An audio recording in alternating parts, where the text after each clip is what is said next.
ఈ ప్రభుదినాన కుటుంబాల గురించి, కుటుంబ వ్యవస్థ గురించి మనము మరొకసారి దేవుని మాటలు వినడానికి సిద్ధపడదాం. ఎందుకు అంటే దేవుడు కుటుంబ వ్యవస్థను ఏర్పాటు చేసిన వాడు దేవుడే. ఆదిలోనే నరుడు ఒంటరిగా ఉండటం మంచిది కాదు అని దేవుడు సంకల్పించి ఒంటరిగా ఉండకుండా ఉన్నటువంటి ఆదాము జీవితంలో అవ్వను దేవుడు అనుగ్రహించాడు. ఎందుకు అంటే నరుడి చేత, నరుడు ఒక్కడి వలన దేవుని సంకల్పం అనేది నెరవేరదు. దేవుని సంకల్పం నెరవేరాలి అంటే దేవుని సన్నిధికి అనేకమైన పిల్లలను తను పొందుకోవాలి. అనేక మంది బిడ్డలు నాకు కావాలి అంటే ఆ బిడ్డలు కావాలంటే ఆ వ్యవస్థ ఎవరిలో పెట్టాడంటే పురుషుడిలోనా? కాదు, స్త్రీలోని. అందుకే ఆదాము ఒక్కడి వల్లే దేవుని సంకల్పం అనేది నెరవేరదు. అందుకోసం గర్భ వ్యవస్థ అనేది స్త్రీలోనే ఉంది. స్త్రీకి మాత్రమే పిల్లలు పుట్టే పరిస్థితిని దేవుడు కల్పించాడు గనుక ఆదాము ఒక్కడే దేవుని సంకల్పాన్ని నెరవేర్చడం ఉద్దేశంతో దేవుడు ఆదాముతో పాటు అవ్వని కూడా దేవుడు అనుగ్రహించాడు.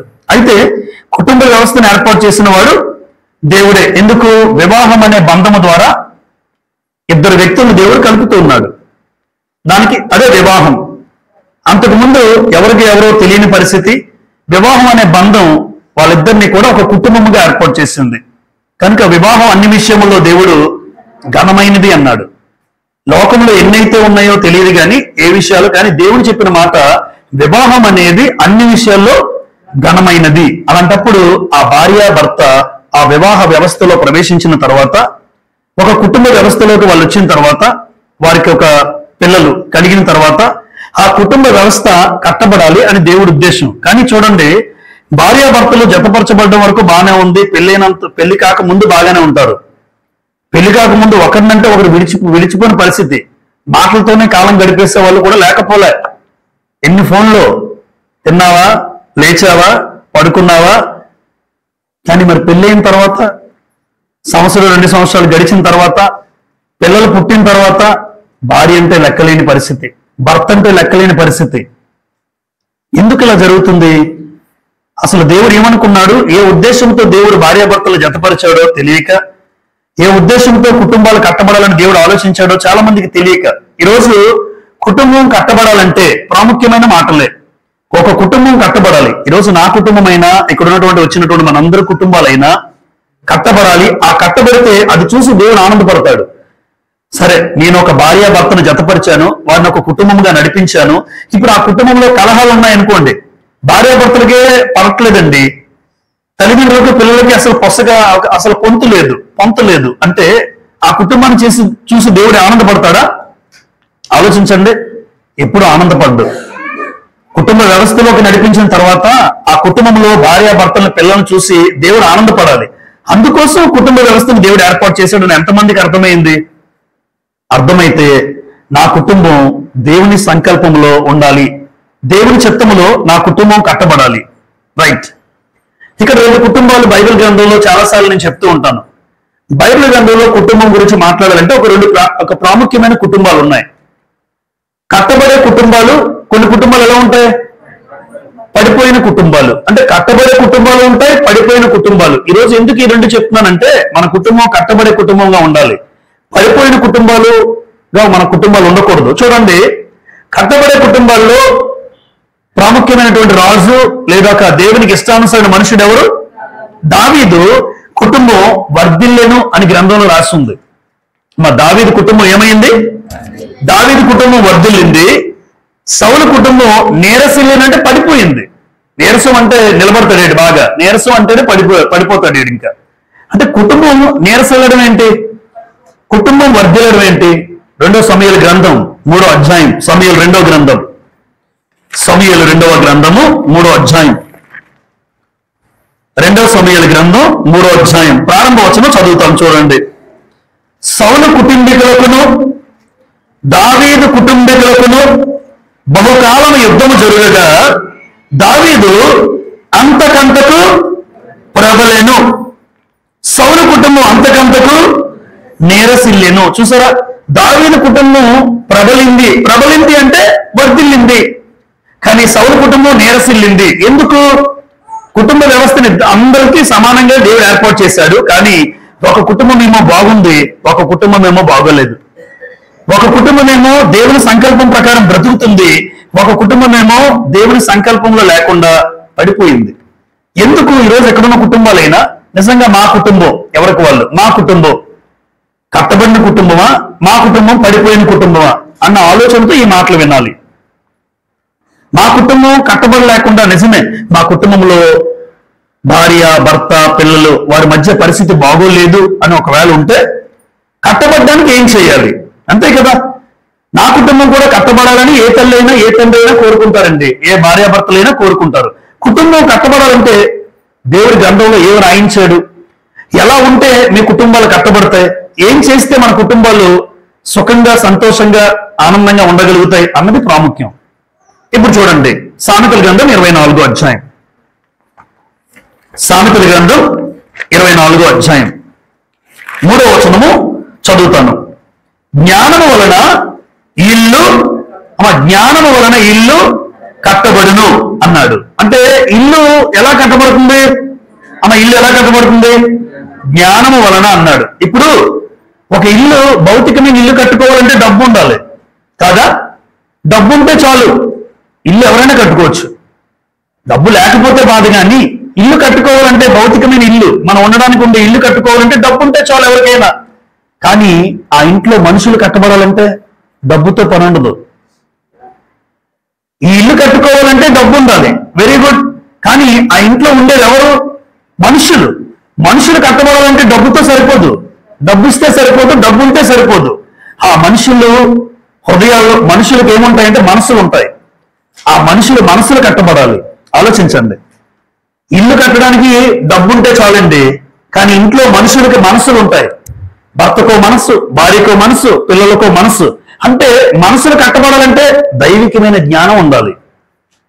ఇది కోల్పోతున్నారు. డబ్బు ఉంటారండి, డబ్బున్న సంతోషం లేని కుటుంబాలు చూపించమంటారా? డబ్బున్న సంతోషం లేని కుటుంబాలు.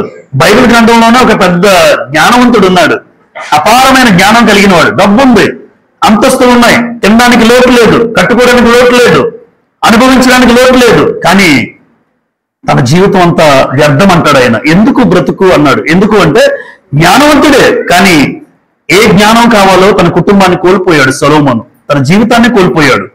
ఆలోచించండి, ఇల్లు కట్టడానికి మాత్రం డబ్బు ఉంటే సరిపోద్ది, కానీ ఇంట్లో మనుషులు కట్టబడాలంటే, ఆ మనుషులకున్న మనసులు కట్టబడాలంటే, ఒక భార్య మనసు, చూడండి, ఒక భార్య మనసు, ఒక భర్త మనసు, ఈ ఇద్దరు మనసులు ఉన్నాయి. ఈ మనసు వేరు, ఈ మనసు వేరు, కానీ ఇద్దరిని కలిపి దైవికమైన జ్ఞానం ఉందనుకోండి.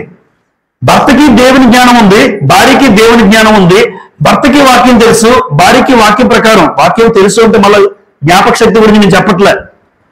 ఇందులో అన్ని అప్పజెప్పేసే వాళ్ళు ఉన్నారు, ఇది అప్పజెప్పి బ్రతుకు బాగోలేని వాళ్ళు కూడా ఉన్నారు. ఇందులో చెప్పడం కాదండి, ప్రాక్టికల్ గా ఇందులో ఉన్న జ్ఞానాన్ని నాలోకి తీసుకోవాలి. అంటే ఒక భర్తకి బైబిల్ గ్రంథంలో వాక్యంలో ఎలా ఉండాలో రాయబడిన పరిస్థితి తెలియాలి, ఒక భార్యకి తెలియాలి. అది దైవికమైన జ్ఞానం. అప్పుడు ఆ ఇంట్లో మనుషుల యొక్క మనసులు కట్టబడతాయి. ఆ దైవికమైన జ్ఞానం లోపించడం వల్లే ఈరోజు కుటుంబాల్లో సమస్యలు. డబ్బు ప్రధానం కాదు, ఉన్నా లేకపోయినా. తిండి తిన్నో లేరేంటి, అందరూ ఒకేలా తింటారమ్మా భోజనం. ఉన్నోడని తింటాడు, కానీ ఏది తిన్నా ఒకటే, వాడు బ్రతకడానికే తింటున్నాడు. ఆనందంతో తినే గంజి నీరు తాగినా ఆనందంతో, గంజి కాచుకుని తాగినా సంతోషమే. డబ్బుండి బిర్యానీ తిన్నా ఎడమొఖం పెడమొఖంగా తింటుంటారు 2 రూముల్లోకి వెళ్ళి. ఎందుకు? ఆనందం లేని బ్రతుకు, సంతోషం లేని బ్రతుకు. అందరూ కలిసి ఏముంటే తిన ముద్ద తినడం ఆనందం. అది కుటుంబం, అది దేవుడు కోరుకున్న కుటుంబం. కాబట్టి ఈరోజు సౌలు కుటుంబం నీరసలేడానికి, దావీదు కుటుంబం వర్ధిల్లడానికి కారణం ఒకటే, దైవికమైన జ్ఞానంలో దావీదు తన ఇంటిని కట్టుకున్నాడు. దేవుని జ్ఞానములో సౌలు ఇంటి కట్టుకోలేదు. ఈరోజు జ్ఞానము అనగానే ఒక 5 విషయాలు రాశాను నేను ఇక్కడ. నిజంగా నేను ఆలోచించండి అమ్మా, మనస్సు పెట్టి. జ్ఞానము కలిగినటువంటి కుటుంబం ఎలా ఉంటారో మనము ఒక్కొక్కటిగా ముందు చూసే ముందు ఒక మాట చదువుకొని మనం ఈ విషయంలోకి వెళ్దాం. పేతురు రాసిన మొదటి పత్రిక 3వ అధ్యాయం చూడండి. పేతురు రాసిన మొదటి పత్రిక 3వ అధ్యాయాన్ని నేను చదువుతాను. పేతురు రాసిన మొదటి పత్రిక 3వ అధ్యాయం 7వ వచనం చూడండి. అటువలే పురుషులారా జీవమున కృపావరములో మీ భార్యలు మీతో పాలువారు ఉన్నారని ఎరిగి ఎక్కువ బలహీనమైన గతమని భార్యను సన్మానించి మీ ప్రార్థనలకు అభ్యంతరము కలగకుండానట్లు చివరిలో ఏమన్నారు చూడండి, చివరి మాట చూడండి, అందరూ బైబిల్స్ తెరిచి చూడండి. మీ ప్రార్థనలకు అభ్యంతరం కలగకుండానట్లు జ్ఞానము చొప్పున అన్నాడా, డబ్బుతో అన్నాడా? జ్ఞానము చొప్పున వారితో కాపురము. అంటే కాపురం నిలబడాలి అంటే డబ్బు కాదండి. కాపురం నిలబడాలంటే జ్ఞానం ఉండాలి. ఒక కాపురం కట్టబడాలి అంటే జ్ఞానం ఉండాలి. డబ్బుతో కాపురాలు నిలబడతాయా అంటే డబ్బుతో కాపురాలు నిలబడవు. ఒకవేళ నిలబడినా అది శాశ్వతంగా ఆ కాపురం ఉండదు. ఎప్పుడు కూడా దైవికమైన జ్ఞానం భార్యాభర్తలకు ఉంటేనే ఆ కుటుంబాలు, ఆ కాపురాలు నిలబడతాయి. డబ్బున్నా లేకపోయినా, డబ్బుతో సంబంధం లేదు. ఆలోచించండి. అందుకే పేతురు అంటున్నాడు, జ్ఞానము చొప్పున కాపురం చేయండి అన్నాడు. జ్ఞానముతో కాపురం చేయండి. అయ్యా పేతురు గారు, జ్ఞానంతో కాపురం చేయడం ఎలా అని మీరు అడిగారు అనుకోండి. జ్ఞానంతో కాపురం చేయడం ఎలా అంటే ఇప్పుడు చెప్తారండి. ఒకదాని వెంట ఒకటి చూద్దాం. నెంబర్ 1, దైవికమైన జ్ఞానం కలిగిన కుటుంబాలు ఎలా ఉంటాయి అంటే చూడండి, సామెతల గ్రంథం 29వ అధ్యాయం. సామెతల గ్రంథం 29వ అధ్యాయం. సామెతల గ్రంథం 29వ అధ్యాయం 8 చదువుతాను. అపహాసకుల పట్టణము తల్లడల్ల చేయుదురు, జ్ఞానులు కోపాన్ని చల్లార్చెదరు. జ్ఞానులు ఏం చల్లారుస్తారు అంటే ఆజ్యం పోయిరు. గొడవ కొంతమంది ఏం చేస్తారమ్మా, కోపం వచ్చింది అనుకోండి, ఏం తగ్గకంటాడు వెనకతల నుంచి వీడు కోపాన్ని పెంచుతుంటాడు. ఏదో మంటల్లో పెట్రోల్ పోసినట్టు. ఇంకా వాళ్ళిద్దరు ఎవరు తగ్గరు అంటే వాడికి ఏం లేదంటే వాడికి జ్ఞానం లేదు, వాడు అజ్ఞానిగా మాట్లాడుతున్నాడు. కోపాన్ని పెంచేవాడు జ్ఞాని కాదు, కోపాన్ని చల్లార్చేవాడు, కుటుంబాన్ని కట్టేవాడు, కుటుంబాన్ని సెపరేట్ లేదా వేరు చేసేవాడు జ్ఞాని కాదు. చూడండి అక్కడ 11వ వచనం. అక్కడే బుద్ధిహీనుడు తన కోపమంతా కనపరచును. అంటే కోపాన్ని కనపరిచేవాడు ఎవరండి? బుద్ధిహీనుడు. తర్వాత జ్ఞానము గలవాడు కోపము అణుచుకొని దానిని చూపకుండును. అంటే జ్ఞానం కలిగిన వాడు కోపాన్ని చల్లార్చడమే కాదు, కోపం చల్లారుస్తాడు. ఒకవేళ తనకే కోపం వచ్చింది అనుకోండి, భర్తకే కోపం వచ్చింది అనుకోండి, భార్యకే కోపం వచ్చింది అనుకోండి, ఆ కోపాన్ని ఏం చేస్తాడు? అణుచుకొని దానిని చూపకుండును అన్నాడు. ఇద్దరి మధ్య గొడవ అవుతుంది, భార్యాభర్తలకే గొడవ అవుతుంది అనుకోండి. అక్కడికి ఎవరైనా వ్యక్తి సంఘం నుంచి వెళ్ళారు, సంఘ సహోదరుడు ఎవరో వెళ్ళారు, వాళ్ళిద్దరి మధ్య గొడవను చూశాడు. గొడవను పెంచడం కాదు, వాళ్ళిద్దరి మధ్య జ్ఞానం కలిగిన వాడు ఏం చేస్తాడంటే కోపాన్ని, అమ్మా మీరు చేసిన తప్పు, అలా చేయకూడదు, భర్త విషయంలో నీ భర్తే కదా, నీ భార్యే కదా అని ఎదుటివాడికి కోపాన్ని చల్లార్చి ఆ కుటుంబ భార్యాభర్తలు విడిపోకుండా కట్టాలి. అది జ్ఞానం, అది ప్రాక్టికల్ గా జ్ఞానం. గ్రంథం అంతా చెప్పగలరు చాలా మంది, గ్రంథంలో ఎక్కడుందో కూడా చెప్పగలం. అది జ్ఞానమే, అది పుస్తక జ్ఞానం.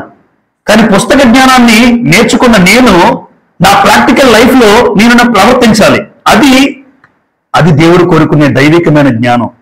ఎంత నాలెడ్జ్ వచ్చిందా గ్రంథం నుంచి అన్నది ప్రాముఖ్యమే కాదన్నా నేను. గ్రంథంలో ఎన్ని విషయాలు నీకు తెలిసాయి అన్నది గొప్పతనమే.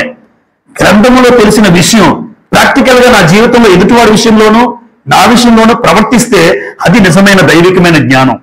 ఇప్పుడు వాళ్ళిద్దరినీ కోపాన్ని చల్లార్చాడు. ఒకవేళ నీకే వచ్చింది, నీ కుటుంబంలో భర్తగా నీకే కోపం వచ్చింది, భార్యగా నీకే కోపం వచ్చింది, కోపాన్ని కంట్రోల్ చేసుకోలేక ఏదో విసిరేస్తుంటాం, అటు ఇటు కొడుతుంటాం, ఎవరినోనో పిల్లల మీద చూపించడం, తన్నేమనకలుగా ఆయన్నేమనలేక పిల్లల మీద కోపం, ఏదో తగలరాని చోట్ల తగిలితే ఏదో జరిగిన నష్టము మళ్ళా తిరిగి తెచ్చుకోగలం అంటారా?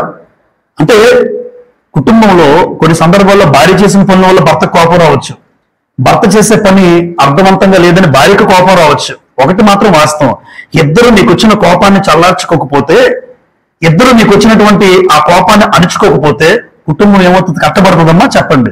కుటుంబాలు కట్టబడాలంటే జ్ఞానవంతుడు ఏం చేస్తాడు అంటే, దైవికమైన జ్ఞానం కలిగిన వాడు ఏం చేస్తాడంటే కోపాన్ని చల్లార్చాలి, లేదా నీకున్న కోపాన్ని అణుచుకోవాలి. ఒక రకంగా చెప్పాలి అంటే ఓర్పుతో కూడిన జీవితం ఉండాలి.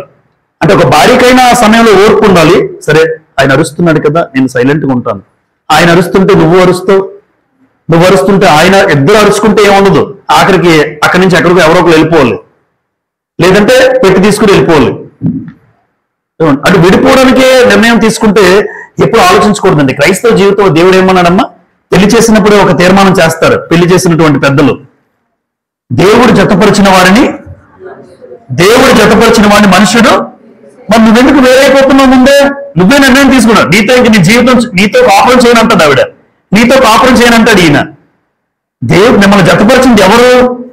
దేవుడు అని నీకు అర్థమైతే ఎందుకు నువ్వు విడిపోవడానికి చూస్తున్నావు? ఇప్పుడు కొంతమంది మాటలు ఎలా ఉంటాయంటే, చిన్నది వస్తే చాలు నేను ఉండను, నేను వెళ్ళిపోతాను, మా అమ్మాయింటికి వెళ్ళిపోతాను, అలా మాట్లాడుతూ ఉంటారు.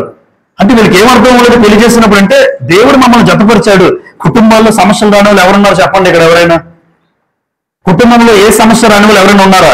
ఏ కుటుంబంలో అయినా ఏదో ఒక సమస్య వస్తుంది. సమస్యలు రావు అని కాదు, సమస్య వచ్చినప్పుడు కూడా సమస్యను పరిష్కరించగలిగే జ్ఞానం దేవుడు నేర్పించాడు గ్రంథంలో. అందుకు అంటున్నాడు, కోపం వచ్చింది కరెక్టే, కోపాన్ని అణుచుకుని ఆ సందర్భాన్ని బట్టి నువ్వు మాట్లాడుకోవాలి. అంతేగాని కోపంలో ఉండి ఇంకా 4-5 రోజులు కవరీలు చూడరు, ఒకళ్ళు మాట్లాడుకోరు. మీ మధ్యకు ఒకరికి వచ్చి కూర్చుంటాడు, చాలాసార్లు నేను చెప్తాను, ఆడు వచ్చి కూర్చుంటాడు. అపవాదికి చోటు మీరే ఇచ్చారు. మరి మీ ఇంట్లో మీరు ఏం చేస్తారంటే పడుకోరు, అటుపక్క ఈవిడ, ఇటుపక్క ఈయన, ఎడముఖం పెడముఖంగా ఉంటారు. ఎందుకంటే ఆ కోపం బట్టి ఇంకా మాట్లాడు, ఎక్కడో కూడా తింటుంటాడు, ఎక్కడో తిరిగి వస్తుంటాడు, సంబంధం ఉండదు. మీరు ఎప్పుడైనా ఎడముఖం పెడముఖం అయిపోయారు అనుకోండి, 2 రోజులు 3 రోజులు ఏమన్నారు? సూర్యుడు అస్తమించే లోపు నీ కోపం నిలిచి ఉండకూడదు అన్నాడు ఎఫెసీ పత్రికలో. సూర్యుడు అస్తమించే లోపు నీ కోపం ఉండకూడదు. ఉన్నాడు అంటే బయటికి తీసుకెళ్ళండి. అపవాదికి చోటు ఇచ్చారని అర్థం. మనమే నువ్వు చోటిచ్చావు కాబట్టి కోపం వచ్చినప్పుడు, ఆ సమయాన కోపం వచ్చినా మరలా వాక్యం ఏం చెప్తుంది? యాకోబు రాసిన పత్రిక చూడండి, యాకోబు రాసిన పత్రిక. కోపం వస్తుంది, కోపం రాని భర్త, కోపం రాని భార్య ఉండరండి. కుటుంబంలో సమస్యలు వస్తాయి, కోపం వస్తుంది. అయితే చూడండి అక్కడ ఏమన్నారు, యాకోబు రాసిన పత్రిక 1:20 చూస్తారా? ఎందుకనగా నరుని కోపము దేవుని నీతిని నెరవేర్చదు. అమ్మా, ఎవరి కోపం ఎవరి నీతిని నెరవేర్చదు? నరుని కోపం. అంటే ఒక భర్తగా నీ కోపం బాబు, ఒక భార్య నీ కోపం అమ్మ, మీ కోపాలు దేవుని నీతిని నెరవేర్చలేవు. ఎందుకు చెప్పండి? వీళ్ళిద్దరు వెళ్ళిపోతారు. దేవుని నీతి మీరిద్దరు కలిసి ఉండాలి. ఆదిలోనే ఒంటరిగా ఉండడం మంచిది కాదు, మీరిద్దరు ఏక శరీరం అన్నాడు. ఒకరినొకరు కలిసే ఉండాలి. కానీ మీ కోపాలు బట్టి, మీ కోపం మీరు అణుచుకోకుండా, కోపం చల్లార్చబడకుండా ఒకరినొకరు వేరైపోతే మీరు దేవుని నీతిని ఎప్పటికీ, అది మీరు వేరైపోతామంటే మీ దేవుని నీతి నెరవేర్చబడదు. అందుకే నరుని కోపము దేవుని నీతిని నెరవేర్చద్దు. అక్కడే అంటాడు 19 చూడండి, 19 ప్రతి మనుష్యుడు వినుటకు వేగిరపడేవాడును, మాట్లాడుటకు నిదానించేవాడును, కోపించుటకు నిదానం. అమ్మ, కోపం వచ్చినప్పుడు కూడా ఏముండాలి? నిదానం. నిదానించు. కోపంలో నువ్వు మాట అంటే మన వెనక్కి తీసుకోగలవా? ఆ మాట గుర్తొస్తుంది ఎప్పుడు భార్యకి. భార్యతో మన కోపంలో ఏమంటాడు? మీ అమ్మ అంటాడు, వాళ్ళ అమ్మని అంటాడండి. భార్య వాళ్ళ అమ్మనంటే, ఆవిడనంటే ఊరుకుంటది కానీ వాళ్ళ అమ్మనంటే ఊరుకుంటదండి. ఏ కుటుంబం, ఏ తల్లి, నాకు తెలిసి ఏ ఆడకూతురు ఊరుకోదండి. ఎవరు ఊరుకోరు. చూడండి, నన్ను నిన్నైనాను మా అమ్మని మా నాన్నని అన్నావా అంటది ఆవిడ. వాళ్ళ దగ్గరికి ఎందుకు? వీళ్ళు వెళ్ళే మాట ఏంటంటే, నిన్ను పెంచాడే మీ నాన్న, మళ్ళీ ఇక్కడికి నిన్ను పెంచిందే మీ తల్లి, వాళ్ళు ఎందుకు మళ్ళీ ఏదో పెళ్లి చేసి పంపించేశారు కదా, నువ్వంటే ఆవిడ నన్ను అంటే ఒక మాట అన్న తర్వాత చూడండి అమ్మ, కొన్ని రోజులు గడిచిపోయినా ఒకప్పుడు మా అమ్మని మా నాన్నని నువ్వు అన్నావని ఎప్పటికైనా గుర్తుంటది ఆవిడికి. మా అమ్మ నాన్న నువ్వు తిట్టావు ఆ రోజు, అది గుర్తుంటది. ఆడకూతురికి ఎప్పుడైనా గుర్తుంటది, గ్యారంటీ. తర్వాత మీరు ఎంత సంతోషంగా మాట నోటి నుంచి డెలివరీ అయ్యిందా? అందుకే మాట్లాడడానికి ఏమన్నాడు దేవుడు? నిదానించు. కోపడ్డానికి నిదానించు, వినడానికి వచ్చి కూర్చో, బేగా ముందుకొచ్చి కూర్చో, మంచిది. ఇంకా అంటే వినడానికి తొందరపడు. మాటలు కోపం విషయంలో ఏమన్నాడు? నిదానించు అన్నాడు. ఎందుకంటే దేవుడు నీతి నెరవేర్చకపోతే ఎందుకు మన బ్రతుకులు చెప్పండి? కుటుంబ వ్యవస్థను ఏర్పాటు చేసిన దేవుడు ఆ కుటుంబ వ్యవస్థను బట్టి ఆనందించాలి. కాబట్టి కుటుంబం కట్టబడాలి అంటే, అమ్మ కోపం వచ్చినా ఎదుటివాడు కోపడుతుంటే ఆ కుటుంబం భార్యాభర్తల దగ్గరికి వెళ్ళి, అరే నాన్న వాక్యం ఏం చెప్తుంది, అమ్మ ఇది చెప్తుందని ఆ భార్యాభర్తలు కట్టండి. మనమే వెళ్ళి మీ ఆవిడ అలాంటిదేరా, మీ ఆయన అలాంటోడమ్మా అని వాక్యం తెలిసిన మీరే మనమే మాట్లాడితే అది జ్ఞానమా అంటే అది జ్ఞానం కాదు. కాబట్టి జ్ఞానవంతుడు ఏం చేస్తాడమో, కోపం వచ్చినప్పుడు ఎదుటివాడి కుటుంబాలు కట్టబడడానికి వాక్య రూపంలో చెప్పాలి. లేదు, తన కోపం వస్తే తన కోపాన్ని తను అణుచుకుని కుటుంబాన్ని ముందుకు నడిపించాలి. లేదు అంటే అపవాదికి చోటిచ్చేస్తారు, వాడు ఇంకా అల్లుకుపోతాడు. చిన్న చోటిస్తే చాలు, మన ఇంట్లో చోటిస్తే చాలు, ఉండడు. ఇంకా ఇద్దరి మధ్య ఏ మాత్రం తగ్గకంటాడు భార్యని, ఏం తగ్గకు, నువ్వు ఆడేస్తాడు నీ దగ్గరికి, నీ కాలు దగ్గరికి వస్తాడంట, కాలు దగ్గరికి. అపవాదికి ఎప్పుడు చోటు ఇవ్వద్దు. ఎవరూ తక్కువ కాదు.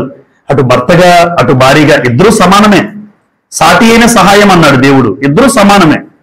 అలాంటప్పుడు ఒక మెట్టు దిగడంలో తప్పు లేదు భర్తగా, ఒక మెట్టు దిగడంలో తప్పు లేదు. నా భర్తే కదా నాకు ఒక మాట అన్నాడు, నా భార్య కదా నాకు ఒక మాట అన్నది అని అనుకోవాలి తప్ప మనం హెచ్చులకు పోయామనుకోండి ఎదుటివాడిని చూసి పక్కన చెప్తుంటారు. అందుకే మూడో వ్యక్తిని ఎంటర్ చేయకూడదు. వాళ్ళు వచ్చి మూడో వ్యక్తి మీ కన్న తల్లిదండ్రులైనా. రైట్. జ్ఞానము. ఏది జ్ఞానం? కుటుంబం కట్టబడాలంటే ఒక విషయం విన్నాం. ఇప్పుడు కుటుంబం కట్టబడాలంటే జ్ఞానం అంటే ఏంటి? జ్ఞానము అంటే సామెతల గ్రంథంలోనే 12వ అధ్యాయం చూడండి. సామెతలు 12వ అధ్యాయం. ఏది నిజమైన దైవికమైన జ్ఞానము అంటే సామెతలు 12:18 చూస్తారా? కత్తిపోటు వంటి మాటలు పలుకువారు కలరు, జ్ఞానుల నాలుక జ్ఞానుల నాలుక ఆరోగ్యదాయకం. అంటే ఆరోగ్యం అన్నాడు. జ్ఞానుల నాలుక. నాలుక ఏం చేస్తుంది? నాలుక లేకపోతే మాట్లాడతారంటే ఎవరైనా? మాట్లాడి ట్రై చేయండి, అవ్వదు. అంటే నాలుక అనగానే జ్ఞానుల నాలుక అంటే జ్ఞానం కలిగిన వాడు నాలుక. అంటే నాలుక నుంచి వచ్చే మాట ఎలా ఉంటుందంట? ఆరోగ్యం అని ఎందుకన్నాడంటే ఆరోగ్యం అంటే క్షేమం అని అర్థం, మేలు. ఒక జ్ఞానం కలిగిన వాడు నోటి నుంచి వచ్చే మాట కుటుంబాలు కట్టబడతాయి. కానీ ఎలాంటి వాళ్ళు ఉన్నారంటమ్మా? కత్తిపోటు వంటి మాటలు పలికేవారు కలరు అన్నాడు. మాట్లాడితే ఎలా ఉంటుందంటే గుచ్చుకున్నట్టు ఉంటుంది, చంపేసినట్టు ఉంటుంది. కత్తితో పొడిచినా బెటరే. ఆ మాటలు వింటే అంత భయంకరం ఉంటుంది. ఒక తల్లి ఆ మాటలు వినలేం బ్రదర్, ఆ మాటలు వినలేము. అలాంటి మాటలు మాట్లాడతాడు మా ఆయన, అలాంటి మాటలు మాట్లాడతాడు మా ఆవిడ. అంటే అలాంటి భయంకరమైన మాటలు అనమాట.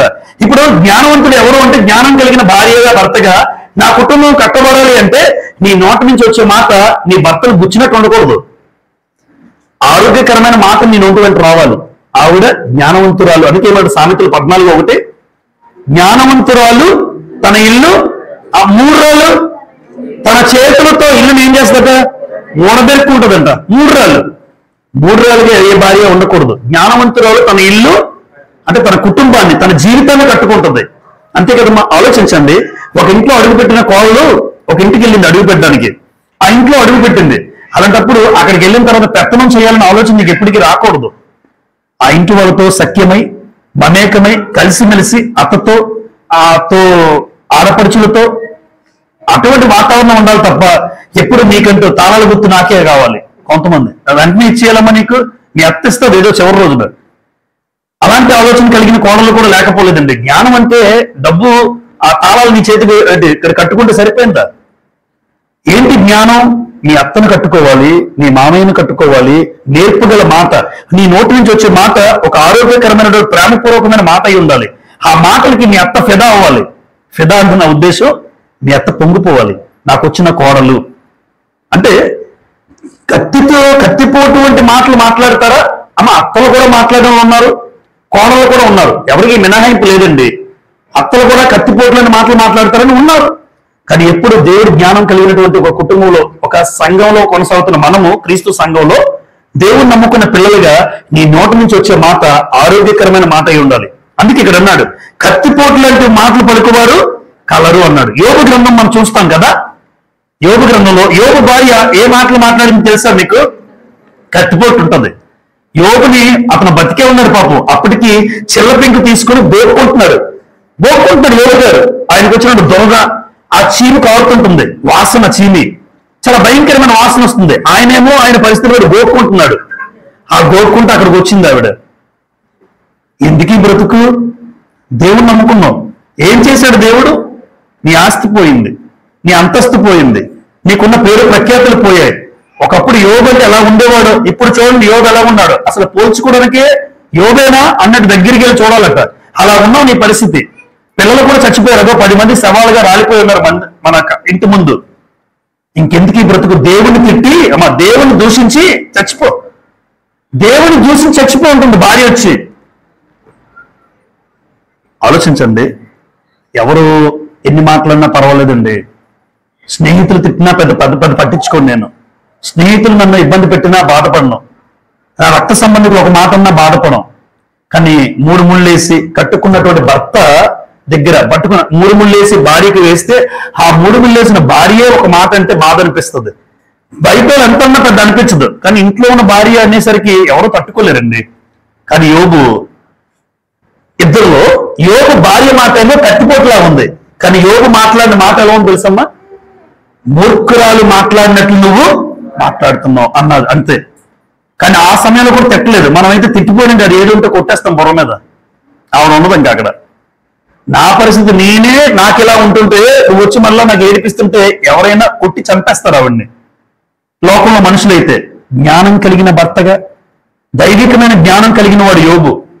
నోటి మాట చేత కూడా ఏం చేయలేదు రాస్తుంది తెలుసా? యోబు గ్రంథం 2వ అధ్యాయం 10వ వచనంలో నోటి మాట చేత కూడా యోబు పాపం చేయలేదు. ఎందుకు? కత్తిపోట్లని మాటలు నీకొచ్చేమో అమ్మా, కానీ నేను దైవికమైన జ్ఞానం. అందుకే యోబు క్యారెక్టర్ ఏంటమ్మా? యథార్థవర్తనుడు, న్యాయవంతుడు, దేవుడు భయభక్తులు కలిగి చెడుతలను విసర్జించిన వాడు. అంటే ఆయన దైవికమైన జ్ఞానం కలిగిన వాడు. అలాంటి భర్త నిజంగా ఆవిడకు దొరకడం గొప్ప అదృష్టం, గొప్ప ధన్యురాలు. చూసారా, కోపాన్ని పెంచట్లే, తనకున్నటువంటి కోపాన్ని తగ్గించుకుని నోటితో నేర్పుతో కూడిన మాట మాట్లాడుతున్నాడు. కుటుంబం కట్టబడే మాట, ఆరోగ్యకరమైన మాట అన్నాడు. భార్యను ఎక్కడ దూషించలేదండి, ఎక్కడ భార్యను తిట్టలేదు. కానీ ఆవిడ మాత్రం వచ్చి కత్తిపోట్లాంటి మాటలు మాట్లాడుతుంది భర్త దగ్గరకు వచ్చి. ఏమనాలి ఏమనాలి? వాస్తవానికి బాగా ఉన్నప్పుడు తూర్పు దిక్కు అంతట్లో ధనవంతుడు ఎవరు? యోగుడే. అలాంటి ఉన్నప్పుడు మా ఆయన అని అన్నావు కదా, మరి ఇప్పుడు ఏమైంది? కష్టంలో ఏమైంది? మళ్ళీ ప్రామిస్ చేస్తారండి పెళ్లికి. వ్యాధి ఎందును, బాధ ఎందును, కలిమి ఎందును, లేమి ఎందును. ఈరోజు మనం చెయ్యండి, ఉన్నా లేకపోయినా నీతోనే నా బ్రతుకు, చెట్టు కింద ఉన్నా నీతోనే నా బ్రతుకు అంటారేంటి? ఏదో ఒక బాగా బ్రతికినప్పుడు భర్త కొన్నిసార్లు ఇబ్బందుల్లోకి వస్తే, బాధల్లో వస్తే, ఏంటి మనకి ఏది ఉంటే అదే, దీంతోనే మీరేం చేస్తే అదే నాకు సంతోషం, మీరేం పెడితే అదే తింటాను, మీతోనే నేను ఉంటాను. అబ్రహాం గారి భార్య అనలేదమ్మా? అబ్రహాం పిలవలేదు వాస్తవానికి, కానీ భార్య నీతో కూడా వస్తానన్నది ఆవిడ. ఎక్కడికి వెళ్తున్నానో తెలియదు, అయినా నీతో వస్తానన్నది. ఎక్కడికి వెళ్తానో నాకే తెలియదు, నువ్వేంటి నన్ను, అయినా నీతో వస్తానంట సారమ్మ. అందుకేనండి విశ్వాసులకు తల్లిగా తండ్రిగా మిగిలిపోయారు చరిత్రలో. విశ్వాసులకు తండ్రిగా తల్లిగా. నేనే నాకే గోడు లేదు, నేను నిన్ను చూసుకుని నీకు చెప్పానమ్మా అంటారు ఎవరైనా మామూలుగా పురుషులు. నేను నిన్ను సెటిల్మెంట్ చూసుకుని నీకు తీసుకెళ్తాను. నువ్వు చెట్టు కింద అంటే చెట్టు కింద ఉంటాను, నువ్వు నీళ్ళు తాగితే నేను నీళ్ళు తాగుతాను. ఇదండి కాపురం నిలబడేది. ఇది దైవికమైన జ్ఞానం కలిగిన భార్యాభర్తలు. అందుకే పేతురు గారు అంటారు అబ్రహాం షారా గురించి, షారా యజమానుడిని పిలిచిచు ఆయన వెంట వెళ్ళింది. నువ్వేం తింటే నేను అదే, నువ్వు ఎక్కడుంటే నేను అక్కడే.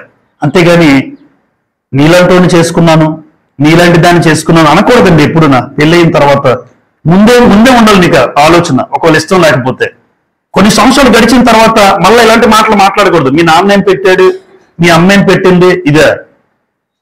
క్రైస్తవుల దైవికమైన జ్ఞానం కలిగిన వాడిగా కత్తిపోట్లైన మాటలు ఎప్పుడు ఉండకూడదు మనకి.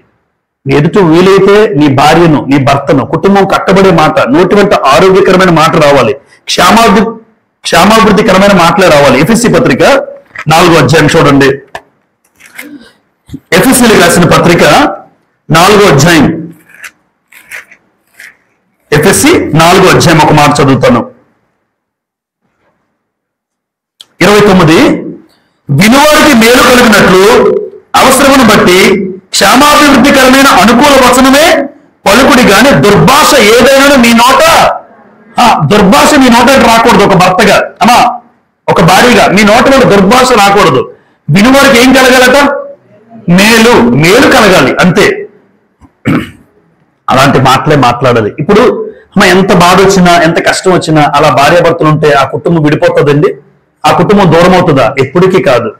నీ నోట అంటే ఎప్పుడు కూడా కష్టమైనా, బాధ అయినా, ఇబ్బంది అయినా, హింస అయినా, నిందలైనా, ఇరుకులైనా, శ్రమలైనా ఎప్పుడు నీ నోటి వెంట కత్తితో కాదు, ఒక ఆరోగ్యకరమైన మాట వస్తే ఒక భర్తగా భారీగా మీ కుటుంబం బాగుంటుంది. ఏంటి మనకి ఎంత ఉందో అంతే, అంతకు మించిన లేదు ఇద్దరికి. నెంబర్ 3 జ్ఞానం అంటే ఏంటి అంటే, జ్ఞానం అంటే సామెతల గ్రంథం 20వ అధ్యాయంలో మరొక మాట చదువుతాం మనం. సామెతల గ్రంథం 3వ సందర్భం చూద్దాం చూడండి. సామెతల గ్రంథం 20వ అధ్యాయం, సామెతల గ్రంథం 20వ అధ్యాయం 1వ వచనం.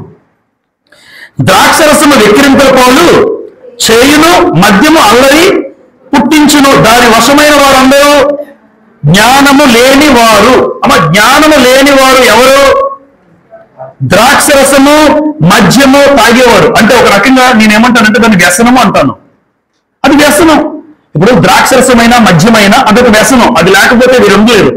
చెప్తుంటారు ఉదయాన్నే లోపల ఇక్కడ చూసారు అలవాట్లు మీరు, అది తీసి ఇక్కడ పెడతాడండి ఎటో. అదే మరి ఈ దవడ క్యాన్సర్, నోటి క్యాన్సర్ రావా, రకరకాల క్యాన్సర్లు వస్తున్నాయి, మనిషి ఊహించలేని జబ్బులు వస్తున్నాయి ఈ రోజున.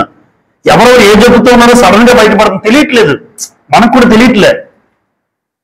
తెలియకుండా చొట్టలు తాగేవారు, చొట్టలు అలవాటు అయిపోయింది కదా, క్రైస్తవులే అలవాటు అయిపోయింది. నువ్వు ఏ వ్యసనాన్ని బట్టి నీకు ఏ జబ్బు వస్తుందో చెప్పలేవు, ఏదైనా ఆలోచించండి. ఇక్కడ ఏమన్నాడంటే మద్యము అల్లరి పుట్టిస్తుంది, ద్రాక్షరసము వెక్కిరింతల పాలు చేస్తుంది. అమ్మ మద్యం తాగేవాడు ఎవరైనా గౌరవించిన వాళ్ళు చూసారా మీరు? ఎవరినైనా వీడు భలే తాగుతాడండి అని ఎవరైనా చెప్పండి. బాటిల్ ఎత్తాడంటే కిందకి దించడు, అది గొప్పగా చెప్పుకున్న వాళ్ళు ఉన్నారా? అసహించుకుంటారా బ్రతుకుని? అది వెక్కిరింతల పాలు చేస్తుంది, ఎదుటి వారి దగ్గర నీ యొక్క విలువ పడిపోతుంది. అందుకే దాని వశమైన వారందరూ ఎవరన్నాడు? జ్ఞానము జ్ఞానము లేదు. ఏది జ్ఞానం అంటే వ్యసనము లేని బ్రతుకు ఉండాలి నీకు. వ్యసనము లేని బ్రతుకు, నీతితో కూడిన బ్రతుకు ఉండాలి, అది జ్ఞానం. ఒక క్రైస్తవుడిగా ఏ వ్యసనము నీకు ఉండకూడదు. బెట్టింగ్సా, పేకాట, భార్య తాళ్ళ మీద తీసుకెళ్ళిపోతుంటాడు, తాళి తెంపుకుని వెళ్ళి ఆడేస్తుంటాడు. అలాంటి ఆడేవాళ్ళు కూడిమడకలు ఉన్న క్రైస్తవులు నాకు తెలుసు. అంటే బెట్టింగ్ అదొక జోగం, దానికోసం అంటే వ్యసనపరుడు ఎంతైనా ఇచ్చేస్తాడండి కోల్పోవడానికి. అంటే జ్ఞానం కలిగిన వాడు అలా ప్రవర్తించడు. ఏది జ్ఞానం? కుటుంబం కట్టబడాలి అంటే ఎవ్వరికి ఎటువంటి వ్యసనము లేని బ్రతుకు ఉండాలి. వ్యసనం అనేది ఎప్పుడూ ఉండకూడదండి. వ్యసనము అని మరొకసారి చెప్తాడు, వ్యసనము అంటే అది లేకపోతే నేను ఉండలేను అని అనుకోవడం. ఎవరైనా అది ఉంటే ఏంటి, లేకపోతే ఏంటి, నేను ఉండగలను అని అనుకుంటావేంటి?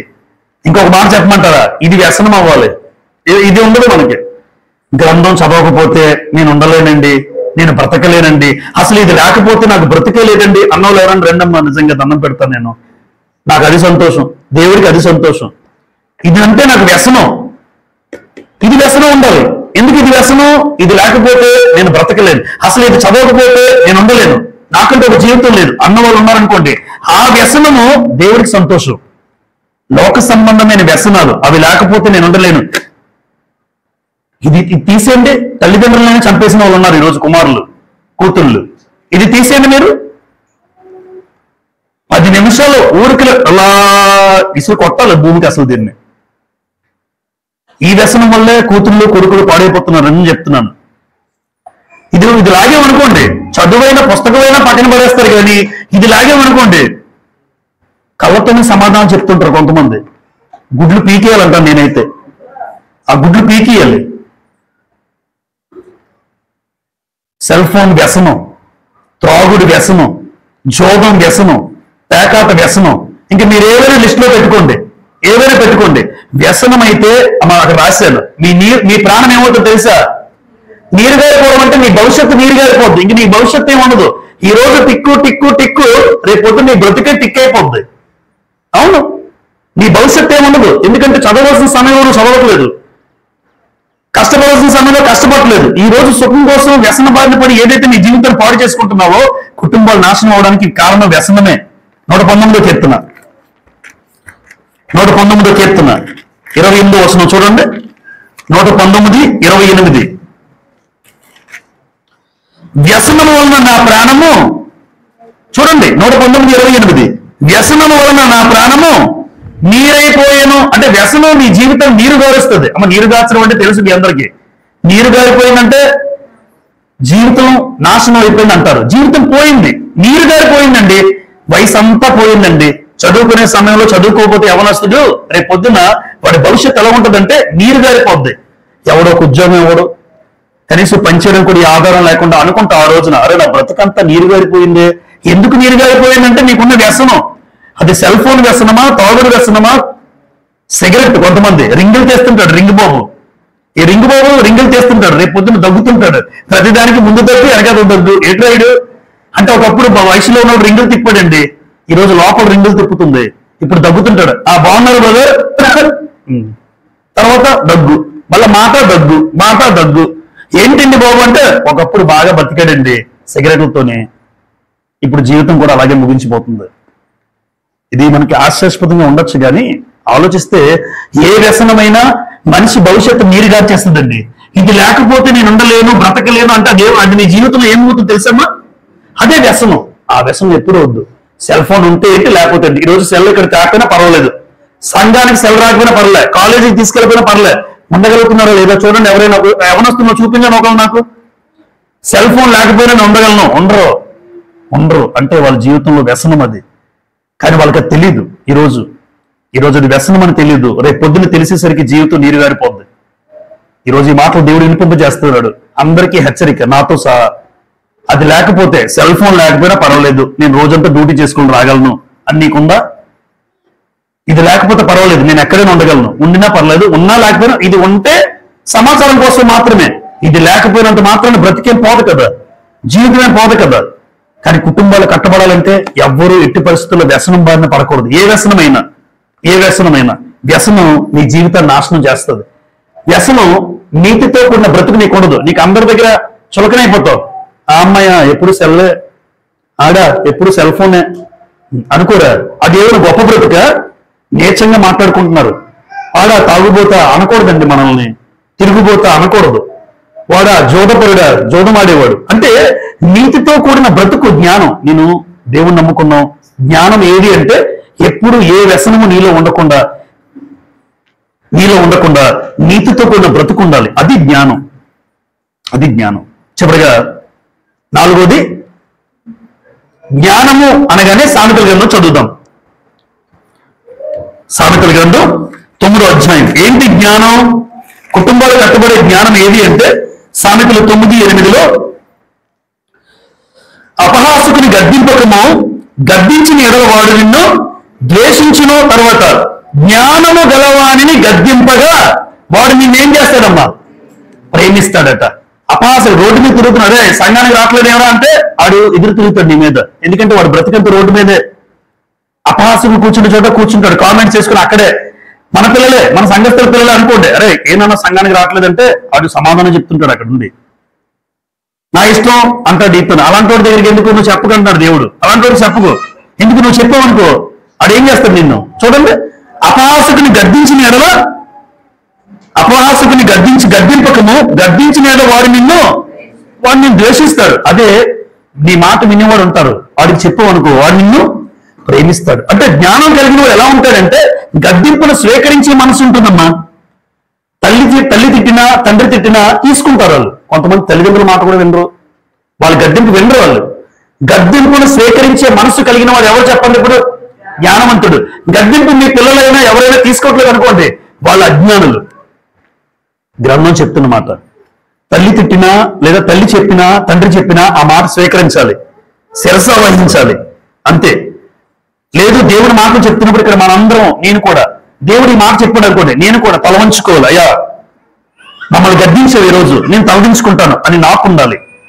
ఇంట్లో అమ్మా నాన్నలు గద్దించినప్పుడు పిల్లలకు ఉండాలి. ఆ గద్దింపుకు వారు లోబడలేదు అనుకోండి, అజ్ఞానులుగా మిగిలిపోతారు పిల్లలు. ఏంటి జ్ఞానం అంటే? జ్ఞానం కలిగినటువంటి వ్యక్తి గద్దింపును స్వీకరిస్తాడండి. కింద రాశాను, లోపాలను ఏం చేసుకుంటాడు? సరి చేసుకుంటాడు. అమ్మ నీలో ఈ తప్పుందమ్మా, లేదు గ్రంథం చెప్తుంటాడు దేవుడు, మనందరూ తప్పులు చెప్తాడు. నాకు ఈ లోపాలు తెలియజేసినప్పుడు అయ్యా కృతజ్ఞతలు, నీకు నాలో లోపాలు తెలియజేసావు, ఈ లోపాన్ని సరి చేసుకుంటాను. అది జ్ఞానం. కేవలం విని బట్టి అమ్మా ఆ రోజు వాక్యం చెప్పినంత మాత్రం అది కాదండి. వాక్యం చెప్పే కంటత బట్టి ఎవరైనా చెప్పేస్తారు. వాక్యం చదువుతారు, వాక్యం చెప్తారు, కానీ అది పాటించకపోతే అది ఎప్పటికీ జ్ఞానం కాదు. కనుక లోపాలు తెలిసినప్పుడు దేవుని వాక్యపు వెలుగులో ఆ లోపాలు సరిచేసుకునే మనసు నాకు ఉండాలి, గద్దింపును స్వీకరించే మనసు నాకు ఉండాలి. సామెతలు 12:1 శిక్షను ప్రేమించేవాడు, జ్ఞానమును ప్రేమించేవాడు, గద్దింపును అసహించుకునేవాడు ఎవరమ్మా? పశువు అంటే తెలుసు, ఇంకా అంతకుమించి చెప్పలేను. పశువు అంటే తెలుసు మనకి. ఏంటి పశువుతో పోల్చారా మనల్ని? పశువుతో పోల్చాడా? నా బ్రతుకుని పోలుస్తాడు దేవుడు. దేనితోనైనా పోలుస్తాడు, ఎందుకంటే నీ బ్రతుకు అలాంటిది కనుక. గద్దింపు వచ్చినప్పుడు గద్దింపుకు లోబడాలి, గద్దింపును స్వీకరించాలి. నా కోసమే దేవుడు చెప్పాడు, నా కోసం మా అమ్మ చెప్పింది, నా కోసం మా నాన్న చెప్పాడు అని గద్దింపును తీసుకుంటే నువ్వు మనిషివి, లేకపోతే నువ్వు పశువువి. పశుప్రాయుడు అన్నాడు దేవుడు. నువ్వు నాకు చెప్పేదేంటన్నా, నువ్వు నాకు చెప్పేదేంటమ్మా, నువ్వు పశువురా, నువ్వు పశువువి, అంతే. మరి దేవుడు అంటాడు ఒక రోజున, పశువు లాంటి ప్రవర్తన మనకు కాదు, మనం మనుషులు. నా మేలు కోసం, నా మంచి కోసం దేవుడు చెప్పినా అమ్మా నాన్నలు చెప్పిన వాక్యపుల్లో నేను విన్నాను ఆ మాట. లేదు వినలేదు, తిరుగుబాటు అంటే పశువుతో సమానం అన్నాడు. పశువుతో సమానం. దావీదు ఉన్నారా? దావీదు ఏమైనా చిన్నవాడమ్మా? ఒక దేశానికే రాజు. ఒక ప్రవక్త వచ్చాడు ఆయన దగ్గరికి, నాతాను. దావీదు దగ్గరికి వచ్చి మాట్లాడుతున్నాడు, దావీదు నువ్వు పాపం చేసావు దావీదు అని అంటే, నువ్వెవరు నాకు చెప్పడానికి అవలే, నా దగ్గర పనిచేసే ఒక ప్రవక్తవు నువ్వు, నేను ఈ దేశానికి రాజుని అవలే. ఆ మహానుభావుడు అనలేదండి. అందు కూడా ఆయన ఎందుకు దావీదు ఏమైంది ఇక్కడ? దావీదు కుటుంబం కట్టుకున్నాడా? ఎందుకు కట్టబడింది? ఎందుకు దావీదు కుటుంబం వర్ధిల్లింది? ఒక పెద్ద ప్రవక్త, దేవుని మాటలు తెలిసిన వాడు వచ్చి నన్ను గద్దించాడు అంటే తలదించుకున్నాడండి. తలదించుకున్నాడు. వాస్తవానికి దావీదు ఏమైనా చేయొచ్చు, నాతాన్ని చెరసాల్లో వేయచ్చు, చంపొచ్చు, ఏదైనా చేయొచ్చు. కానీ దైవజనుడు వచ్చాడు, ప్రవక్త వచ్చి మాట గద్దించేసరికి తలదించుకున్నాడు. తప్పు చేశానయ్యా, నేను పాపం చేశాను, నిజం. ఇప్పుడు ఏం చేయమంటావు? నేను ఒప్పుకుంటాను, నా తప్పు నేను ఒప్పుకుంటున్నాను. అందుకే నేను దావీదు శిఖరాల మీద కూర్చోబెట్టాడు. ఉన్నతమైన స్థాయిలో దేవుడు దావీదును కూర్చోబెట్టాడు. ఏ రాజు పేరు చెప్పినా మొట్టమొదటి ఎవరి పేరు మాట్లాడాలి? దావీదు. మీ పితరుడైన దావీదు. ఆయన్ని బట్టి ఎవరైనా ఈరోజు యోధా రాజులందరూ ఆఖరికి దావీదు నుండి వచ్చినటువంటి యోధా గోత్రపు సింహం ఎవరు? యేసు ప్రభు. ఏ గోత్రం నుంచి తీసుకోవడానికి దేవుడు ఇష్టపడ్డాడు? ఎందుకు? దావీదు గద్దింపును స్వీకరించే మనస్తత్వం కలిగిన వాడు. ఈ రోజు మన కుటుంబంలో పిల్లల జీవితాలు బాగుండాలంటే, పిల్లల భవిష్యత్తులు బాగుండాలంటే నేనే మొదటి కారణం కావాలి. నేను గద్దింపును స్వీకరిస్తే నా పిల్లల బ్రతుకులు ఆశీర్వదించబడతాయి. దావీదు తర్వాత జనరేషన్స్, ఎన్ని జనరేషన్స్ ఆశీర్వదించబడ్డాయో కారణం ఆ రోజు ఆ తండ్రి ఆ గద్దింపును స్వీకరించాడు. ఆ రోజు ఆ తండ్రి గద్దింపును ఎదురు తిరిగితే దావీదు వంశాన్ని మనం చదువుకోం, గ్రంథంలో చదవం. దావీదు పేరు కూడా గ్రంథంలో ఉండదు. గద్దింపుకు తలదించుకున్నాడు, తప్పు తెలుసుకున్నాడు, పాపం చేశానని ఒప్పుకున్నాడు. చూసారా? గద్దింపు నాకు తైలాభిషేకం అంటాడండి 141వ కీర్తనలో. మీరు తర్వాత చూడండి, 141వ కీర్తన 4-5 వచనాల్లో గద్దింపు నాకు తైలాభిషేకం. ఏంటి? నూనెతో అభిషేకించినట్టే. అబ్బా, తిట్టండి బ్రదర్, తిట్టండి, ఇంకా తిట్టండి ఎవరైనా అంటే. దేవుని వాక్యం చేత ప్రవక్త వచ్చి తిడుతుంటే తల మీద నూనె పోసినట్టు ఉంటుందట. మనకి ఎవరైనా గద్దించారు అనుకోండి, మనకి జర్రెలు తాకుతున్నట్టు ఉంటుంది. మనకి జర్రెలు, వీడు ఎప్పుడు వెళ్ళిపోతాడా, ఇంత తిడుతున్నాడు, ఎప్పుడెక్కడి నుంచి వెళ్ళిపోవాలా, మనకి జర్రెలు. కానీ ఆయనకి నూనె పోసినట్టు ఉందట. భలే తిడుతున్నారండి. నాతాను ఎలా తీసుకుంటాడు దావీదు? అంటే దావీదు వ్యక్తిత్వం మీకు తెలియాలని మీరు ప్రాక్టికల్ గా చెప్తున్నాను అంతే. మీరు ఎన్ని తిట్టండి, వాక్య బోధనలో ప్రవక్త చెప్తుంటే నిజమేనయ్యా, నాకు నూనె పోసినట్టుంది, తైలాభిషేకం అంట. చివరిగా ఏది జ్ఞానం? ప్రవర్తన కనిపెట్టుకునే స్థితి. మన ప్రవర్తన ఎప్పటికప్పుడు కనిపెట్టుకోవాలి.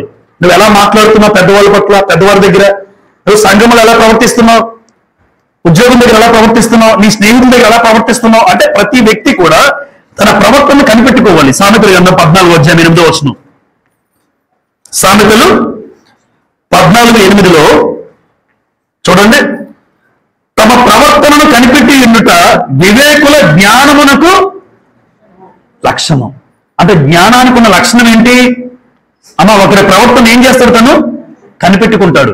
కొంతమంది ప్రవర్తన ఇష్టానుసారంగా ప్రవర్తిస్తూ ఉంటారు, మనం కూర్చొస్తుంటాం. అలాంటి వాళ్ళు ప్రవర్తన ఎప్పుడు కనిపెట్టుకోవాలి. నేను పెద్దవారితో ఎలా మాట్లాడుతున్నాను, ఒక గౌరవం అనేది ఇస్తున్నానా, తల్లిదండ్రులతో ఎలా ప్రవర్తిస్తున్నావు, స్థానిక సంఘస్థుల్లో సహోదరులతో ఎలా ప్రవర్తిస్తున్నావు, ఉద్యోగస్తుల దగ్గర ఎలా ప్రవర్తిస్తున్నావు. నీ ప్రవర్తన అందరికీ నచ్చాలండి. నీ ప్రవర్తన ఉద్యోగ స్థలాల్లో నచ్చాలి, ఇంట్లో తల్లిదండ్రులకు నచ్చాలి, సంఘంలో నచ్చాలి, అందరికంటే ముఖ్యంగా దేవునికి నచ్చాలి. అంటే ఎప్పటికప్పుడు నా ప్రవర్తన సరిచేసుకోవాలి. నా ప్రవర్తన దేవుని వాక్యంలో చూసుకోవాలి. నేను వాక్యపు వెలుగులో నేను ఎలా ప్రవర్తిస్తున్నాను. మీ అందరికీ చెప్పాను, ఒక ప్రవర్తన బిలాము గురించి చెప్పాను. బిలాము ప్రవర్తన దేవుడికి నచ్చలే. దేవుడే అంటాడు, బిలాము నీ ప్రవర్తన నా ఎదుట విపరీతమైనదిగా ఉందంటాడు. దేవుడు అంటాడండి, బిలాము నీ ప్రవర్తన నాకు నచ్చలేదు. దేవుడికే బిలాము ప్రవర్తన నచ్చలేదు. ఈరోజు మన పేరు చెప్పట్లేదు, కానీ ఈరోజు మనందరి పేరు చెప్పి నన్ను చూపించి నీ ప్రవర్తన కూడా బాగోలేదని దేవుడు ఈరోజు మాట్లాడలేదు. కాబట్టి మనకు తెలియట్లేదు. ఒకరోజు మాట్లాడతాడు ఆయన. ఆ పరిస్థితి తెచ్చుకోకముందే ఏది జ్ఞానం అంటే నీ ప్రవర్తన ఏం చేయాలి, ఎప్పటికప్పుడు నువ్వు కనిపెట్టుకోవాలి. ఇది జ్ఞానం. చాలా మంది జ్ఞానం అంటే పుస్తక జ్ఞానం. ఎంతమంది చాలా మంది బాగా చదివేస్తారు, మార్కులు వచ్చేస్తాయి 570, 590, 1000కేమో 989, 995. మార్కులు ఎందుకండి? మార్కులు మంచిదే కొంత మేరకు. బాగా చదువుతాను కానీ ఇంట్లో తల్లిదండ్రులు మర్యాద ఇవ్వలేదు అనుకోండి, ఎందుకురా నీ జ్ఞానం, మార్కులు ఎందుకు? ఆ మార్కులు వచ్చే చదువు ఇంట్లో నీకు దైవికమైన జ్ఞానం పిల్లలు కట్టబడకపోతే. ఈరోజు చాలా మంది పిల్లల్లో ఎలా ఉంటుందంటే దేవుని జ్ఞానంతో ఉండదు. చదువు అయితే చదవచ్చు, చదువు ఎందుకు సంస్కారం లేకపోతే, చదువు ఎందుకు క్రమశిక్షణ లేకపోతే, వేస్ట్ వేస్ట్ అంటారు. ఈరోజు ఇక్కడ రాశాను చూడండి, ఈరోజు మన కుటుంబాలు కట్టబడాలంటే అమ్మ ఏం సరిపోదు, డబ్బుంటే చావదు, ఏముండాలి? డబ్బుంటే ఇంకా పిల్లలు పాడవుతారు. కావాలని చూడండి, మీరు డబ్బు ఇవ్వండి ఎంత కావాలంటే చూస్తుందండి, వాళ్ళు పాడవుతారు. డబ్బు కట్టదు మనుషుల్ని. డబ్బుతో నువ్వు భౌతికమైన బిల్డింగ్లు కట్టుకోవచ్చు, కానీ కుటుంబంలో మనసులు కట్టబడాలి, మనుషులు కట్టబడాలి అంటే దేవుని జ్ఞానం ఉండాలి. ఈ డబ్బు వల్ల ఒక మనిషికి సంతోషం ఆనందం ఉండకపోవచ్చు.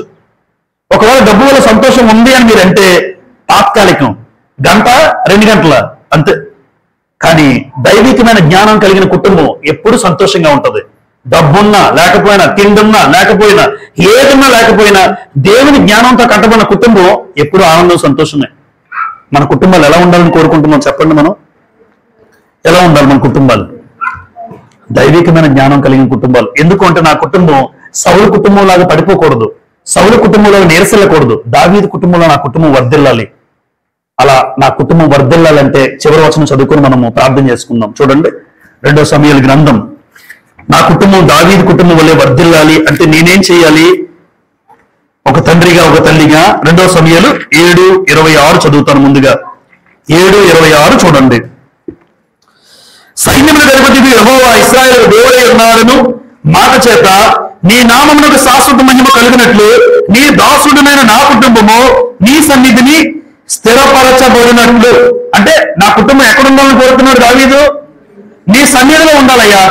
29 దయచేసి నీ దాసుడైన నా కుటుంబము నిత్యము నీ సన్నిధిని ఉండినట్లుగా దానిని ఆశీర్వదించుము. యెహోవా నా ప్రభువా, నీవు సెలవిచ్చి ఉన్నావు, నీ ఆశీర్వాదము నుండి నా కుటుంబం నిత్యము ఆశీర్వదింపబడును గాక. దావీదు కోరిక ఎల్లప్పుడూ నా కుటుంబం నీ సన్నిధిలో ఉండాలి. నా పిల్లలు, నా భార్య, భర్త, పిల్లలు అందరూ వచ్చి నీ సన్నిధిలో ఉండాలి. ఆ కుటుంబము దైవికమైన జ్ఞానం కలిగితే ఆ కుటుంబం నిజంగా ఆశీర్వదించబడిన కుటుంబం అమ్మ. కాబట్టి కుటుంబాలు కట్టబడాలంటే జ్ఞానం కావాలి, డబ్బు కాదు. ఆ జ్ఞానం ఏది అంటే దైవికమైన జ్ఞానం. అలాంటి దైవికమైన జ్ఞానంలో ఈ విన్న మాటలన్నీ కూడా మరొకసారి ఆలోచన చేయండి. ఆ మాటలు బట్టి మన కుటుంబాలు కట్టుకుంటే ఎప్పుడు భర్త భార్యకు, భార్య భర్తకు, తల్లిదండ్రులు పిల్లలకు ఆ రకమైన వాతావరణం ఉంటేనే మన కుటుంబంలో మనకు సంతోషం. ఎవరు పాడైపోయినా, ఎవరు విడిపోయినా, పిల్లల దూరమైనా ఏ కుటుంబంలో ఏ తండ్రికి సంతోషం చెప్పండి? ఎవరికి ఉండదు. మరి ముఖ్యంగా మనల్ని అందరినీ తయారు చేసిన ఈ భూమి మీద పంపించినటువంటి పరమ తండ్రికి సంతోషం కలగాలి. అందుకోసం కుటుంబ వ్యవస్థను దేవుడు ఏర్పాటు చేశాడు. ఆ కుటుంబ వ్యవస్థ ఎప్పుడు పడిపోకుండా, నీరసిల్లకుండా కుటుంబం ఎప్పుడు దేవుని సన్నిధిలో గడపండి. నిత్యము ఆశీర్వాదకరంగా మన కుటుంబాలు ఉంటాయి.